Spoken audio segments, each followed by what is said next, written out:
For the next slides, I need to turn the mic over to our speaker for the month, our very first inaugural speaker of our first official chapter, who is an incredible speaker, heartfelt, creative, visionary, inspiring person. The first time I sat down and had coffee with him, he made me cry.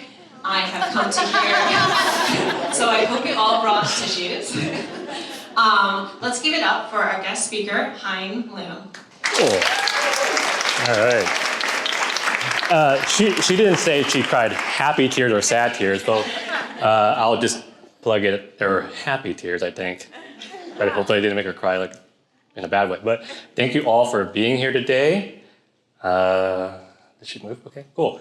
All right, so Liz has already taken some of my thing. What I was going to do was thank Liz, first of all, for making this come to life, and for our committee as well. We're setting the bar low today with your first speaker, with me, right? So down here a bit, so only can go up from here. But it's 9 a.m., so 9/11. We should have some fun, kick off this party. You're all filled up with some coffee, some pastries. So let's go and get weird and kick things off with this thought. We're all gonna die one day. Yeah, nothing kills a party faster than the impending thought of the end, right? The void coming at us. But it's true. So we should all go out there and make every day count in our careers, in our lives, and the things that we do. But has anybody stopped to wonder, how many days do I actually have left? I ask because my weird ass has. Approximately 73 years, according to the World Health Organization. The good news is, this number has actually gone up since I last looked at it. It's gone up a couple years. That's good. Bad news is, we've all used up some of these days. So, if this wasn't weird enough, I'm gonna get even weirder. I'm gonna ask everybody to take out their phone, and I want you to calculate how many years you have left with your calculator app, because it's 9 in the morning, you shouldn't have to do math. So what you're gonna do is, you're gonna subtract 73 with your age, 15 for me, for example, right? Then you're going to multiply that number with 365.25. And that should be the approximate number of days you have left. Now, give or take, obviously, right? You might have 100 more after that, 100 years more, not days. So as you look at that number, feel all the feels. Oh my God, my life is ending. But we don't have time to sit here and worry about that. We gotta get our grind set, right? The bros say, get our grind set right. Ain't nobody got time for this. No time to waste. Gotta get into it. Boom. Gotta be like this guy, taking 6 minutes to dive into the water, rubbing banana peels all over his face. That's what we gotta do, right? We gotta hustle and we gotta grind. But I can imagine if you're anything like me, even before you found out how many days you had left, navigating life, navigating your career kind of feels a little bit like this right now, where it feels stressful, full of anxiety, you're nervous, like there's just so much negativity around it, and like you worry that the decisions that you make are hopefully going to move you forward rather than make you fall back in the things that you want to achieve. And I'm here today to tell you that rather than maybe worry about whether the path you're taking is causing you to fall behind or not, I'm here to tell you that maybe it's actually good that the GPS is sending you into the river or the lake. Because maybe we're looking at the crossroads wrong. We shouldn't be worried about it. We shouldn't be stressed about it, like whether the decision we're making is right or wrong. Maybe it's better to fall behind, that we don't have it all figured out. And it's better to be the tortoise than the hare, as people always say. So I know we're having some fun here, but I have to talk about something serious real quick because it's a creative talk and a life talk, so I'm legally obligated to quote Steve Jobs. So, sorry, not sorry.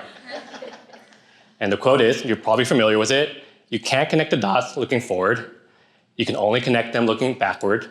You have to trust that the dots will somehow connect in your future. And I'm here to tell you that it's okay that your life isn't going in a straight path. Mine is not. Mine has never been in a straight path, which I'll share a little bit.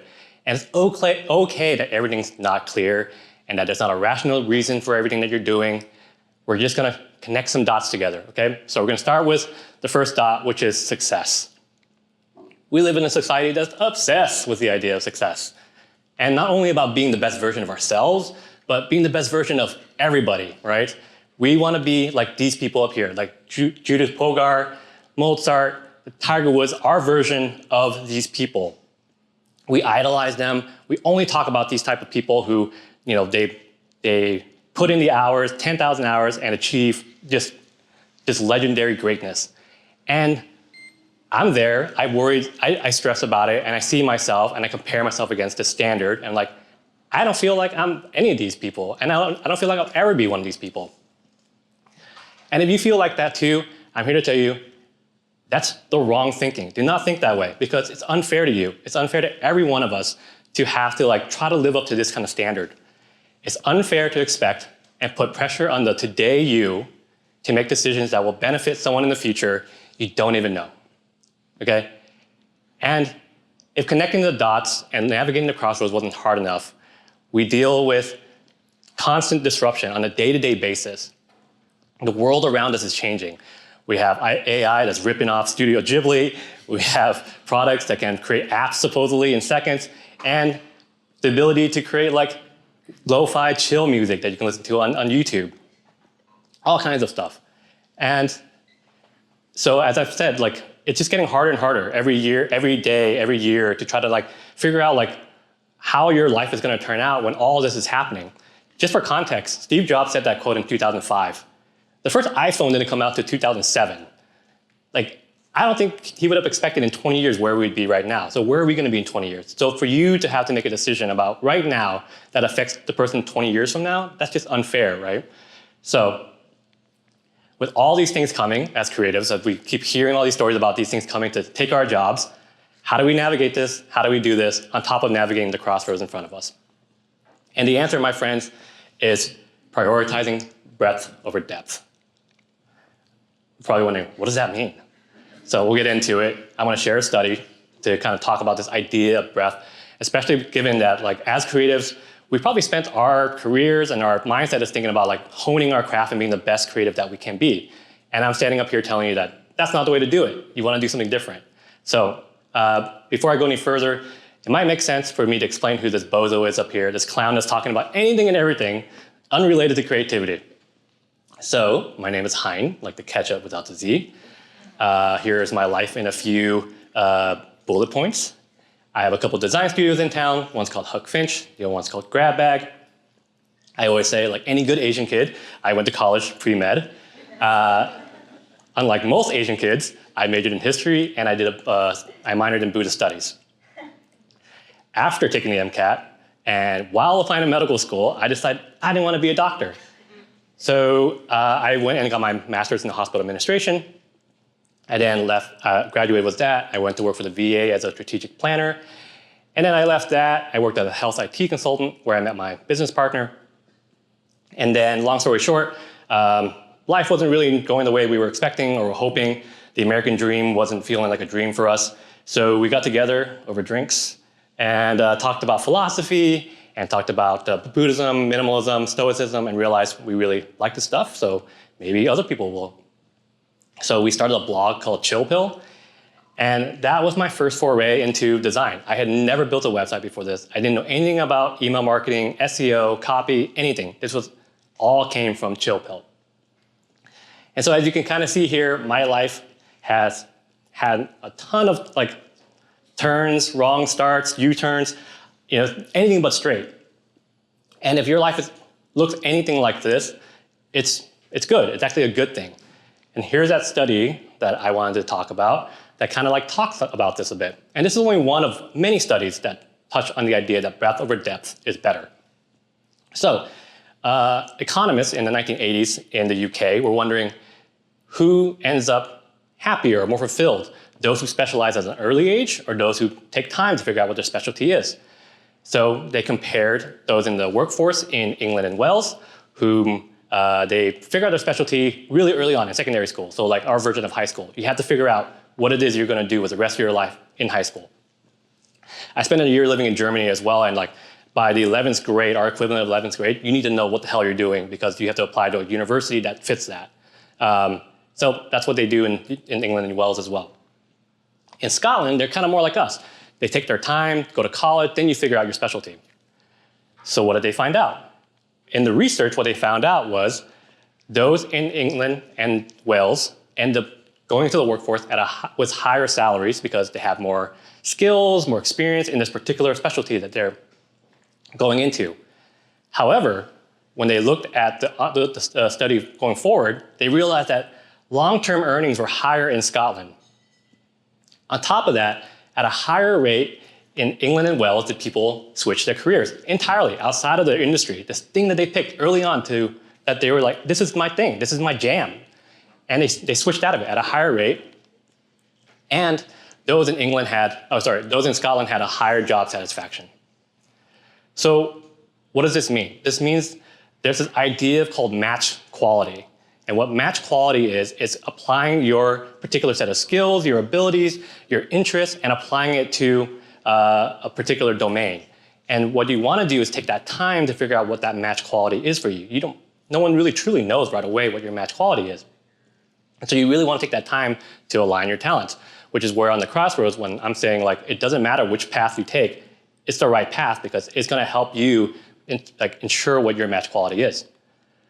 But why though, right? Why breadth over depth? Why is honing my craft not the answer? I've been drilling this into myself all this time as a creative. And the answer is pretty simple. I don't have anything complicated to give you as an answer. The answer is, that's just how life is designed. It's designed for breadth. And if you're not convinced, we'll do a thought exercise together.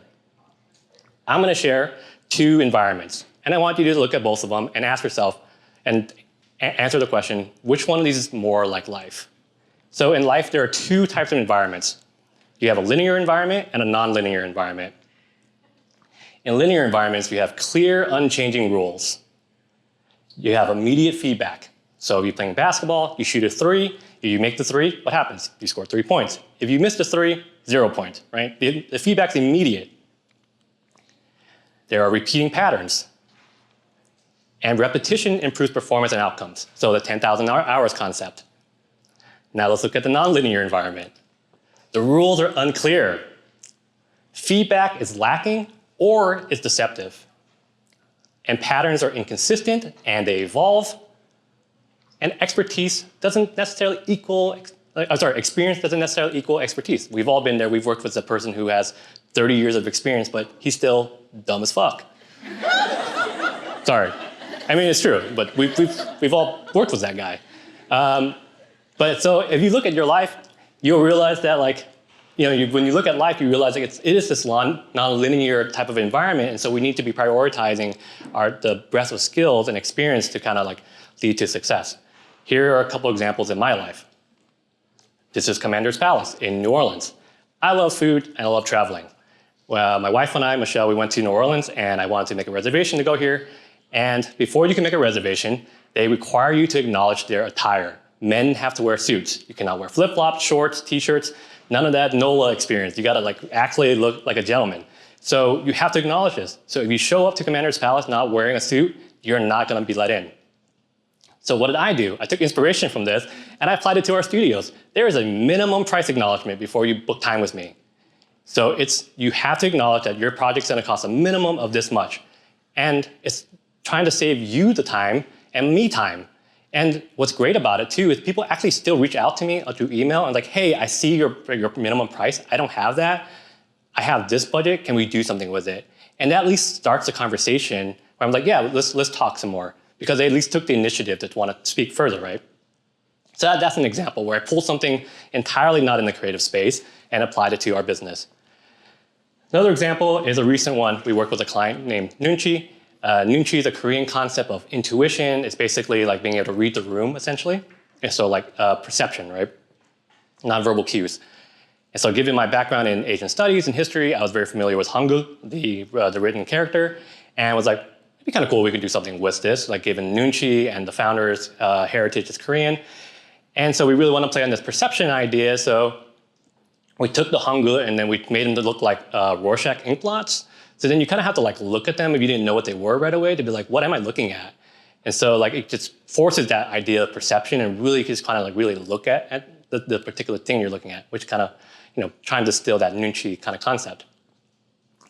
And the last example here is I spent a summer in Nepal back in college, back before I had this beautiful flow. And when I was in Nepal, I created a vaccination program for orphans while I was there, and I also created a health education program. What most people don't know about me is I grew up with, well, as an Asian person, so obviously immigrant parents.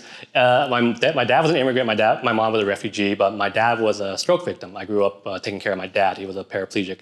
So we would go to hospitals and I had to translate what the doctors were telling me to Vietnamese. So within that translation, it went from a really scientific medical explanation to like whatever my parents can understand. And so because of this experience, I realized that if I created a health education program trying to teach these orphans about germs and how germs can cause them to get dysentery and these like preventable diseases that we're all trying to not vaccinate for anymore, that they wouldn't understand the concept. Not because they're not smart enough, but they don't have the foundational like understanding of biology, what a germ is.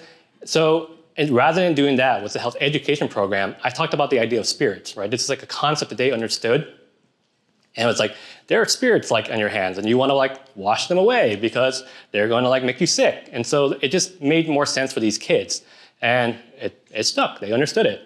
So these are just a few examples of how I applied like a breadth of experience and knowledge in a domain entirely different than the thing I was working on that helped me. And if you look at your own particular life and your career, you realize that the things that bring you the most satisfaction, the most joy, your greatest accomplishment, they probably had some element of like pulling some different domains together to create a creative solution. So where do we go from here? How do I apply this moving forward more like intentionally and purposely? So I'm going to leave you with 3 tips. Tip number 1, as you navigate the crossroads, identify your environment. Are you playing in a linear environment? Then seek expertise and specialization. Are you playing in a nonlinear environment? Then draw from diverse experiences and perspectives. Tip number 2, embrace sampling. Build transferable skills. People are going to tell you like, oh, that's a waste of your time. It's not. It's not a waste of time. Build those skills. But you want to set time boundaries for this though, because what you don't want to do is end up becoming a domain expert in this thing and going down a rabbit hole, and now the whole breadth over depth thing is like out the window. And then ask yourself as you're working on creative projects and solutions, or just even in your life, what type of experience, skill, or interest outside of my domain and space can I transfer to this? And then lastly, connect the dots. Step outside your comfort zone on purpose. Don't just think outside of the box. Think entirely outside of the room. The human brain struggles to, once it creates a reference, it can only start to think about solutions within that reference, right? So if you think of something as a medical issue, the solutions you come up are only going to be medically related. So you have to try to remind yourself to think outside of the box. That like, no, this isn't just a medical issue. Like, how can I really come up with a solution for this?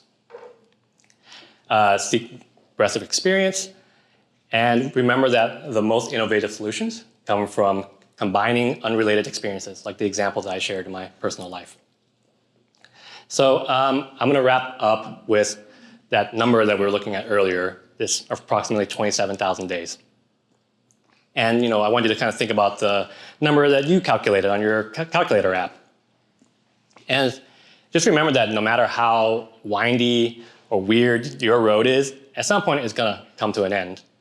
But rather than focusing on that future, I want you to focus on the past, just like Steve Jobs was talking about in his quote, that you can only connect the dots when you look behind you. So what my ask for you is, as you move forward from this talk, that hopefully was somewhat enjoyable, is that as every day you navigate it, like look back at yesterday and ask yourself, like, how have I grown since yesterday? What have I learned that I can apply today? And like how how can I be happier from the things I learned from yesterday, right? So just try to like purposely connect the dots for yourself as you navigate it. Because ultimately, the measure of a good path isn't whether it's straight or how straight it can be. It's whether that path brought you fulfillment, joy, it was purposeful. That's the, ultimately at the end of the day, what a good path looks like. So as you navigate your own crossroads, personally or professionally, whatever it may be, just know that the thing that might feel like a detour at that moment ultimately might be the one experience that you needed that set you up for the next dot that you needed to connect. So as you're out there connecting the dots, good luck, and I'll see you all out on the crossroads.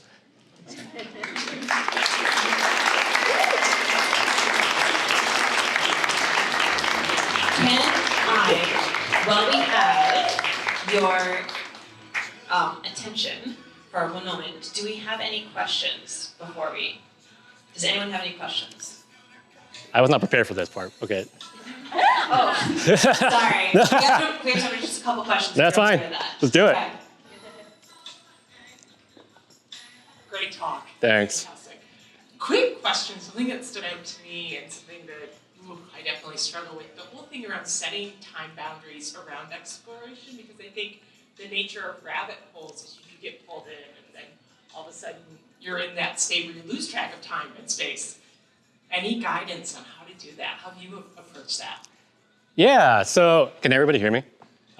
Yeah, so I think that's different for everybody, right? That's kind of a unique thing. So I work from my calendar. So I usually just drop something on my calendar like at the time frame in which I want to kind of stop something at and just be like, time to stop. Like just, whatever it is, like I just kind of create a milestone that this is the milestone that I have. It's like, time to move on now. So that's usually kind of my thing. But I'm also like someone who's like, I'm not a depth person anyways. The thing I didn't say was that like, I would safely am confident in the fact that everybody here is a much better creative and designer than me. If you do branding, if you do websites, you're probably way better than me. But at the end of the day, like, I'm an example of where like that depth isn't really that important. Like it's the fact that I can pull different things together and work with my clients and create a successful project, right? I can 10x my web design skills, but I don't think it's gonna really ultimately make the results better, right? So.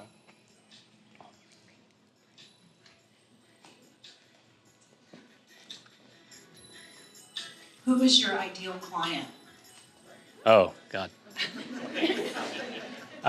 So as I mentioned, I have a couple studios now, and the reason why we do that is because we're trying to work with particular audiences within those studios.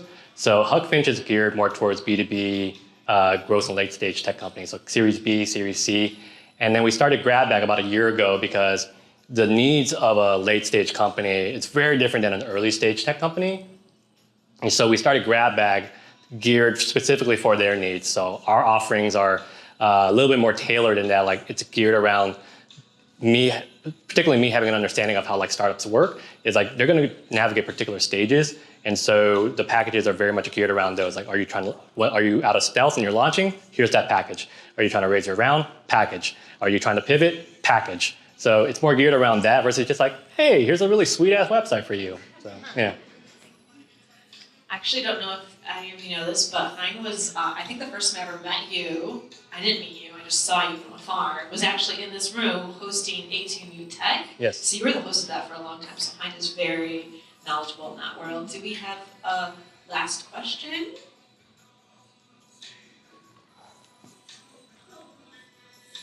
I want to know what happened to Chill Pill. I Googled it. Oh. And I couldn't find it. That's a great question. What happened was we got tired of the site being on WordPress, and we didn't want to pay for the host anymore. So we're going to eventually move it off of WordPress to Webflow, which is what we build on. But primarily, like we just haven't had a chance to really invest into it. But we still apply like a lot of the philosophical principles that we had at Chill Pill to our work, because it's the only reason why we have the work. Just to extend on the story, so we started Chill Pill, we grew the blog, and it picked up a decent audience. And then we had people reach out and say, like, can you do a workshop around this particular thing? And so we would. So we did a workshop over at Zingerman's, and then, for example, University of Michigan's medical school, all over the place kind of thing. And then some of the attendees were business owners, and were like, "Can you apply these principles about purpose and vision and business, like these things, to a business?" And we're like, "Why not? Sure." It wasn't our intention, but we can do it. And then after we would do that, they would be like, "Can you put this on our website? Because we're engineers and we don't know how to do that." And then we're like, "Sure, yeah, I can do that." And so one thing led to another, and we're like, "I think we're a design studio now." So yeah. Thank you so much. Can we give a round of applause for Hien? Thank you so much for all of this. Hey. If you have more questions, you can probably try to track down Hien mingling and drinking coffee. Just don't all you could also bar him at the same time. Okay. Actually, because it could be fun. Yeah. Like you can roll with it. And if you want to hang out, mingle, talk to other people, love to have you meet someone new and maybe share about your Crossroads. And if you want to be involved, you can always message our page or our email. I think we're really excited about just hearing everyone's ideas about how we can kind of use a monthly event as a way to bring people together and create whatever types of connections you're looking for. So all ideas are welcome. And thank you so much for being here. Yeah.